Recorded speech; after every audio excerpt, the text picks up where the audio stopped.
Hey everybody, welcome back to the Holy Comforter YouTube Bible study. I'm Jim Yabba, the priest here at Holy Comforter, and I have a few thoughts about the gospel passage. Today I have many thoughts. So it comes from the Gospel of Mark, chapter 12, verses 38 through 44. I'm going to actually split this up and treat the two sections separately and then show how they're combined.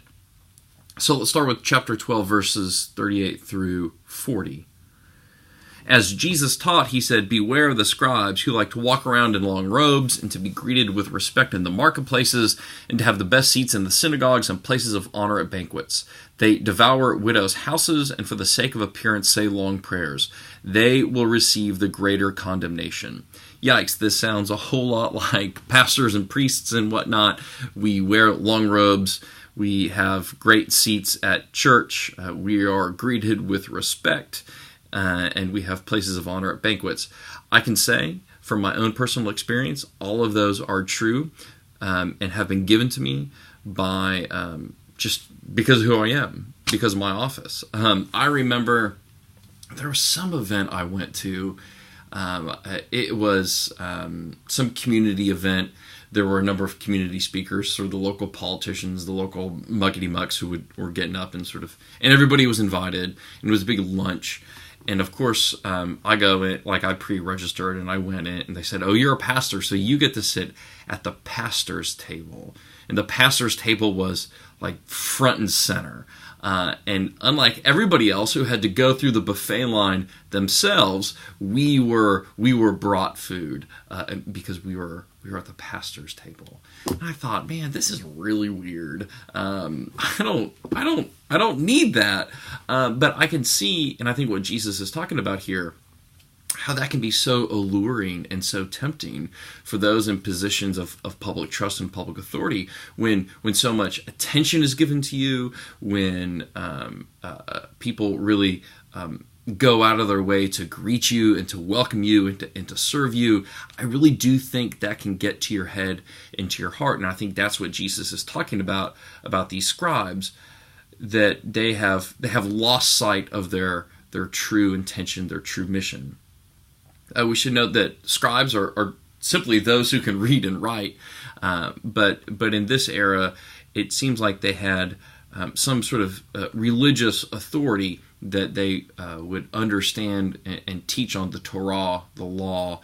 They could read and write and sort of, like I said, pass along some of that to the people. And so they had some sort of respect. Some translations almost liken them to lawyers or to attorneys. Again, people who have some sort of public trust. And I think what upsets Jesus, and I think what upsets us about it, is that it seems that the greater the trust, the greater the fall, or that we see hypocrisy that much greater in people who we thought we could trust. You know, if some I don't know, nobody is out there trying to line their pockets or whatever, we're not really scandalized by it. But when it's someone in a position of public authority, then we're scandalized by it. Then we're sort of affronted. I do think it's also, so it's a word of warning to those folks like me who have positions of public authority to keep my mind right, to remember the purpose of my office is not to serve myself, but to serve others. And that is one of the key themes throughout the Gospel of Mark, is that, as Jesus said, the Son of Man came not to be served, but to serve.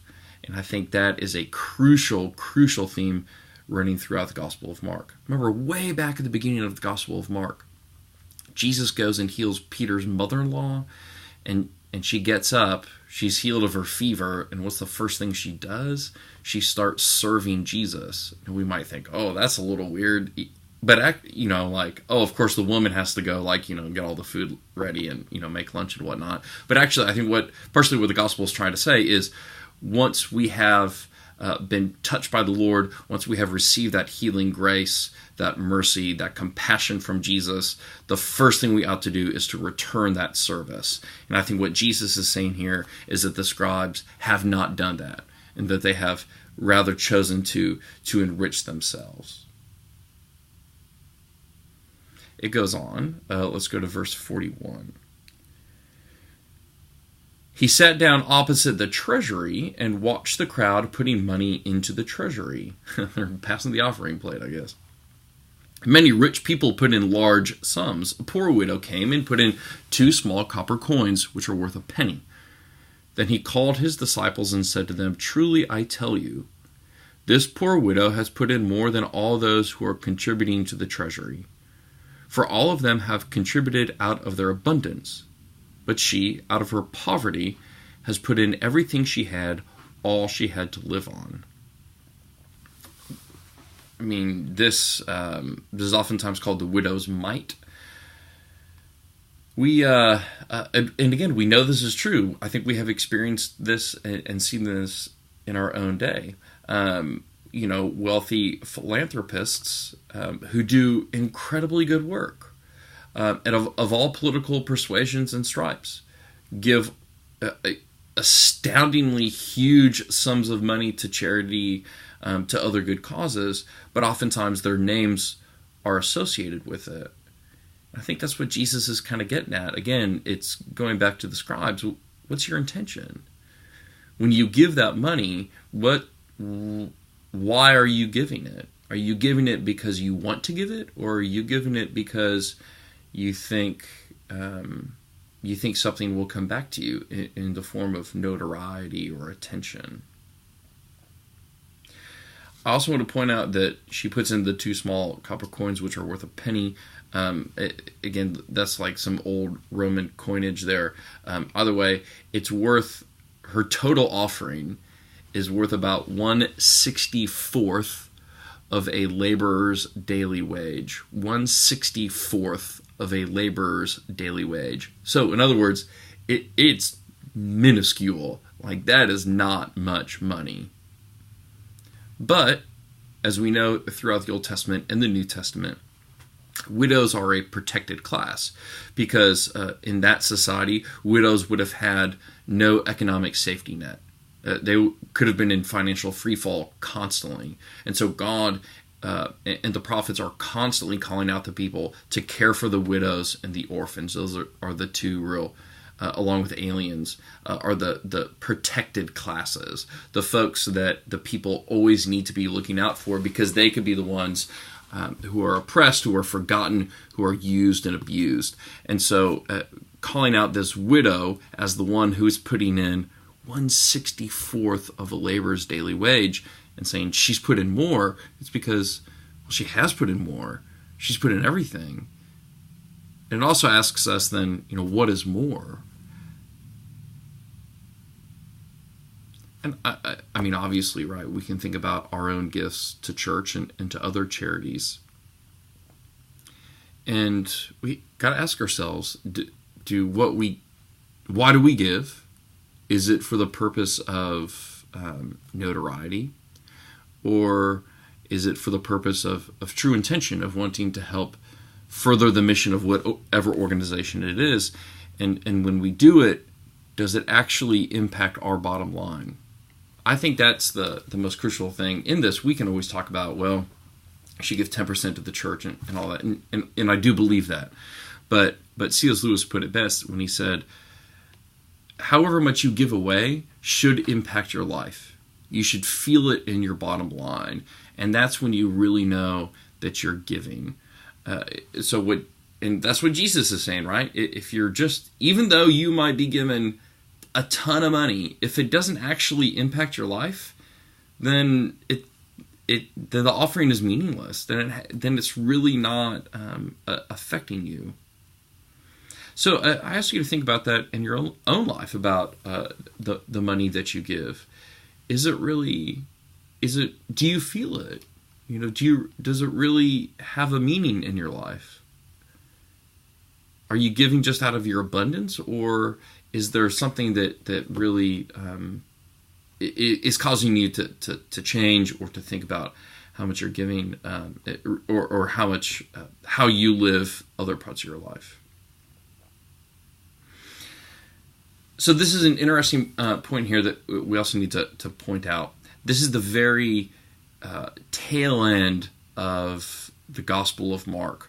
Right after this, we go into Jesus foretelling the destruction of the temple, and then we get into Jesus' betrayal and arrest and crucifixion. So this is really getting towards the end, and you can tell that Jesus is now in the treasury, in Jerusalem, in the temple, the height of it all.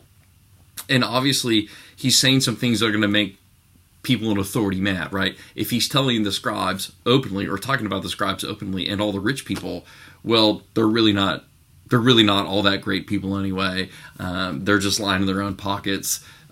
You think they're giving a whole lot of money, but actually that money is kind of worthless. You can imagine that is going to make the power brokers in Jerusalem upset. And so that's why we see the crucifixion so soon after this.